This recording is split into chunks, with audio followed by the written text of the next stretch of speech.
Hello guys, welcome, good evening. এখন দেখো আমি একটা স্ন্যাক্সে কি বানাতে চলেছি। তো স্ন্যাক্সে কিছু না কিছু ছেলেকে বানিয়ে দিতে হয়। তো আমি রুটিগুলো বেলে নিয়েছি। বেলে নিয়ে 3-4টে রুটি একসাথে রেখে সেগুলোকে চাকু দিয়ে লম্বা লম্বা করে কেটে নিয়েছি। এভাবে লম্বা লম্বা করে কেটে নিয়ে আমি এটাকে জলের মধ্যে, গরম জলের মধ্যে ফুটিয়ে নেব। 2 থেকে 3 মিনিট ফুটিয়ে নিয়ে তারপর সেটাকে ঠান্ডা জলে দিয়ে আবার ভালো করে ধুয়ে নেব।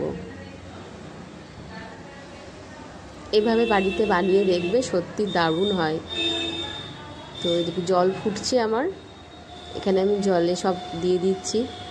লম্বা লম্বা করে কেটেছি স্প্যাগেটি, হোমমেড স্প্যাগেটি, খুব ভালো লেগেছিল খেতে, কিন্তু খুব সুন্দর হয়েছিল।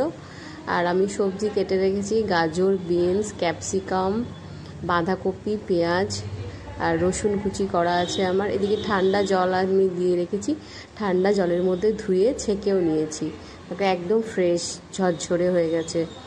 এরপর তাকে কড়াইয়ে আমি সাদা তেল দিয়ে রসুন কুচি দিয়ে দিলাম, পেঁয়াজ কুচি দিয়ে দিলাম। এরপর একটু নেড়ে চেড়ে নিয়ে তারপর আমার সবজি কাটা আছে, সবজিটা দিয়ে দিলাম।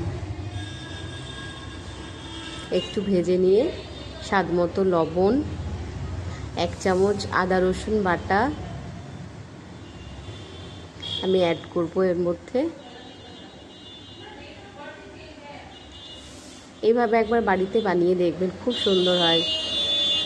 আমরা ছেলেদেরকে খেতে দিতে চাই না, বাড়ির খাবারই বেশি খাওয়াতে চাই, পছন্দ করি, কিন্তু ছেলেরা এগুলো বেশি খেতে ভালোবাসে। তো বাড়িতে এরকম করে বানিয়ে আপনি খাওয়াতে পারেন।